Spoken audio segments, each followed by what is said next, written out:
Hey guys, welcome back to the Psalms to God YouTube channel. This is Ree. For those of you who are new around here, I love all things journaling. I've been journaling most of my life, and how that's looked has changed over time.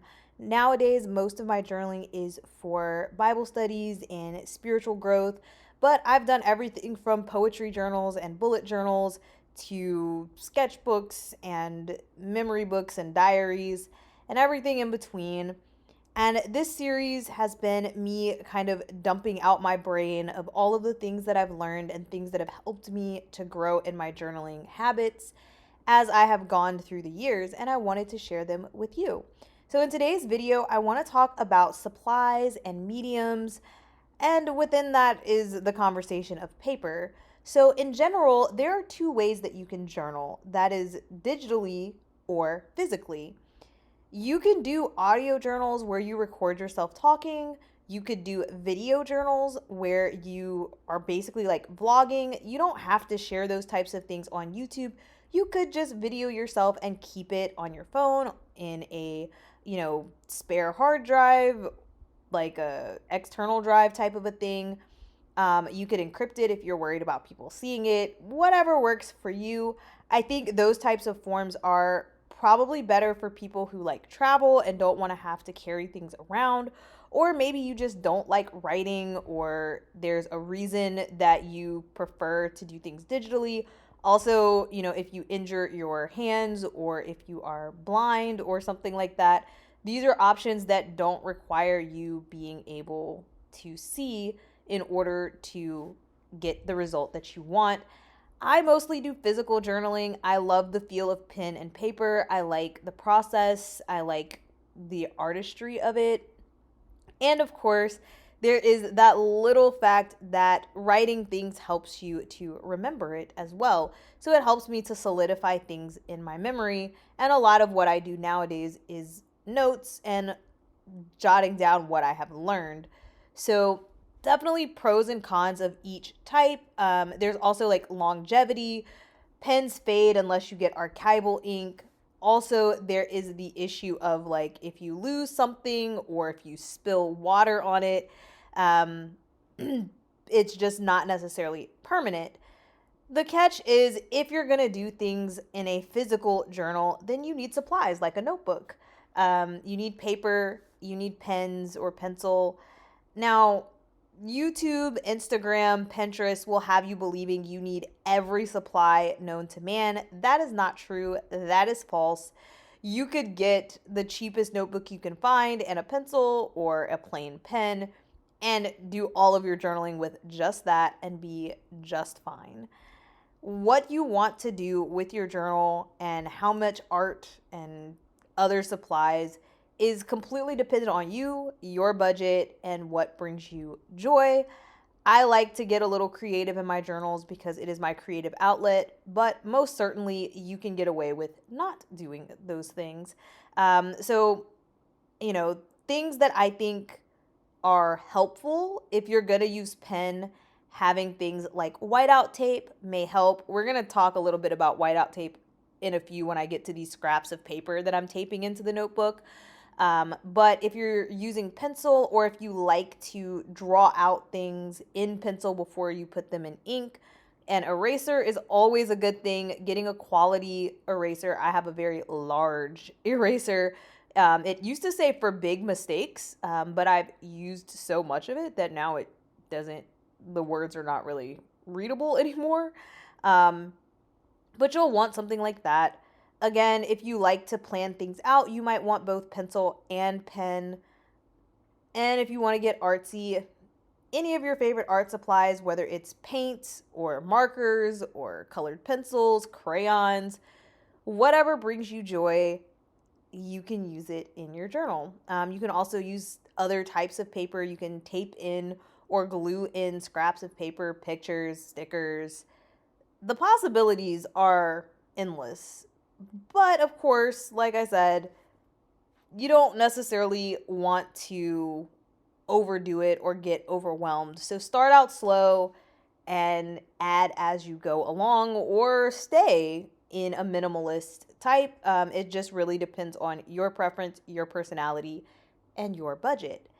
Now, all of that being said, what kind of paper you use for your journaling, if you're doing physical journaling, is also going to be something you decide based on those art supplies. So if you're using a basic pencil and pen, you could probably use very thin paper. You could probably use normal standard like lined paper that you used as a kid in school. But if you're getting heavy duty with like watercolor paints and, alcohol ink and things like that, you're going to need heavier duty paper. So I have actually cut out a couple of scraps of paper from various things that I found laying around my house, and I'm going to show you how different pens kind of showed up on these sheets of paper. Before I actually start writing on the scraps of paper, I do want to talk about which paper I decided to use, why I didn't use certain other types of paper, and just kind of talk about paper. So you have standard lined paper. It doesn't have to be on like ruled paper. That's not what I really meant. I don't really know what to call it. School paper is what I want to call it, where you have like blue lines and it's kind of like a gray beige color, almost like a greenish beige color. This is what I associate with like school notebooks. And I have some of this paper just laying around the house that I cut up to put in here. But they do sell lined journals that are like white paper with like black lines. And they don't necessarily look like this paper. It may look like journaling paper. I know a lot of the major brands will give you an option of what kind of paper you want, whether you want lined, dot grid, blank, graph paper. So there's lots of different, I guess, patterns that you could have printed on your paper. And that's just personal preference. I use dot grid paper. Even within dot grid paper, I've seen paper that has darker dots and paper that has lighter dots, bigger dots, smaller dots. It's really just your preference of what you like aesthetically, what helps you write. I generally don't use blank paper. I used to use blank paper, but I can't write straight to save my life. So that doesn't work well. But if you do a lot more sketching, then blank paper may be something that you prefer. Though you might like the dots of dot paper for, lining up the grids and making things symmetrical. If you are like a math person or an architect, you may prefer the grids of graph paper.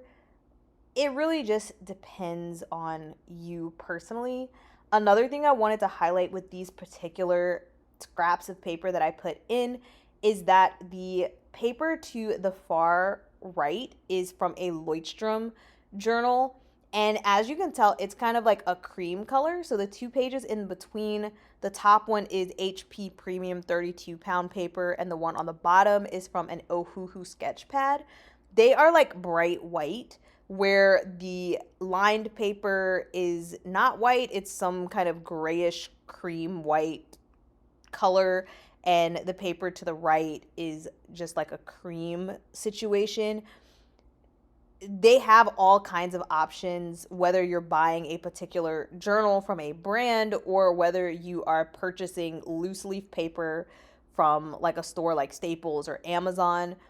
And what you use really is a matter of preference. I know when I first started using like bright white paper, it kind of hurt my eyes if it's very bright, or if you go and journal in like a sunny place, like on your porch or in a garden or at the park, which I personally like to do. This paper can be a little hard on the eyes, and you may prefer like a cream color. However, caveats of cream colored paper is that you will need to test your pens because they're not going to come out true to color. And also, if you go to use whiteout, which I'm going to show you later in the video, the whiteout is not going to match, and that is also going to be an issue. So for each piece of paper, I've basically just used different types of pens that I own. I used black because it's the darkest color and it has the most likelihood or the highest probability of bleeding through or showing on the back, which we call ghosting, as opposed to lighter colors like a yellow or like a pastel pink or something like that. And so I went through my collection and I found like my Pigma Microns, my Monami Live color, which is kind of gives like a marker vibe. The I also have Monamis that are fine liners, but I used ballpoint pens, I used jelly rolls, I used a paint pen, I used an erasable pen. I am going to pull out my brush pens, my eco lines, as well as some of the smaller brush pens. I think I used a felt tip pen on this paper. Um, I am pretty sure I'm also going to use an alcohol ink based marker. And I just want to show how it looks different on each page. As you can tell, it's a little bit more difficult with black because it's just one of the really dark colors and it always comes out like black. So even though there's different color paper, it all kinds of looks black. But if you were to use like blue or purple or something like that, you're gonna get a more true to color thing in a white paper than with a cream. So usually I'll use the back page as a test page, even for white paper, just to test out colors and to make sure it looks the way I think it's gonna look. Um, Caveat here, I'm pulling out my alcohol ink marker. This is an Ohuhu, and I am purposefully using gray and not black just to show that even a light colored alcohol ink marker is highly prone to bleeding through the paper. I'm using the plastic thing that they give you with the markers so that it doesn't bleed through to the next page. There are very, very few papers that can handle alcohol ink marker. So if you are an artist and you plan to do art and you love the blending capabilities of alcohol ink markers and that's what you want to use, Ohuhu does have really nice paper that does not bleed through, but more than likely you're just going to get paper that is thick enough for you and you're probably only going to do one-sided artwork. If I use alcohol ink in my journal, I typically do it on a side piece of paper and then glue that piece of paper in.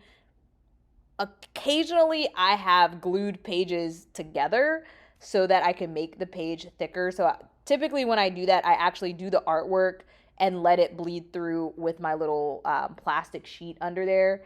And then after it has dried, then I glue a page on the back to cover up the bleed through. But yeah, there's really no getting around the bleed through of alcohol ink. In general, I think what type of pen you like is going to very much affect how thick of a paper that you want to use and what type of paper. I think my heaviest pens are probably the Eco lines, maybe the Karen markers. They're about the same kind of a juiciness, but I actually don't use them that often, so I don't have a lot of problems with it. A lot of my other pens are pretty harmless, and I probably could get away with 32-pound paper in most of my journals, but I typically use 180 GSM, which is a little bit thicker than 32-pound paper, which reminds me to caveat right here that, like all things, the US is different and uses a different standard of measurement. Typically in the US, you'll get pounds, so 20-pound paper is regular copy paper. 32-pound paper is like the premium paper, and I think it equates to roughly 120 GSM. GSM is like an international standard. Most notebooks, I think, like Archer and Olive, I think they are 120, possibly 160 GSM. 160 is really nice. My Scribbles That Matter journals are 160 GSM. The paper that I bought for my custom notebooks are 180 GSM. I did not use that for this swatching test because I did not have the heart to cut that paper. Like, these were all kind of just like scraps, and it's cheap paper that I don't mind like just wasting parts of it. I did not want to waste the paper that I use for my custom journals, but I also didn't feel like I needed to show you bleed proof and ghosting tests because that's the paper that's in the notebook that I've been showing you within this series. And you can tell that there's not a lot of ghosting, there's not a lot of bleed through. It will bleed if you use alcohol ink. If you use something like the Eco line and you do like 3 or 4 coats of it, it will start to show through. Even with the Ohuhu Maui, which is the water-based the water-based Ohuhu markers, if you put too many coats, it'll start to kind of show through. But I prefer the 180 GSM just because I like to use different types of pens and I do like to get a little artistic. That will be entirely up to you. So I wanted to do this video to kind of just give you an overview of choosing paper, choosing your medium and your supplies, and just kind of show you what I was thinking. And I'm also flipping the page so that you can see what it looks like on this 180 GSM paper. But thank you guys for tuning in. If you have questions for me, definitely let me know in the comment section. I will try to get to them. And also, if you have any questions about journaling that you want me to answer in this series, please let me know and I will add that to my videos. Thanks. See you guys in the next video.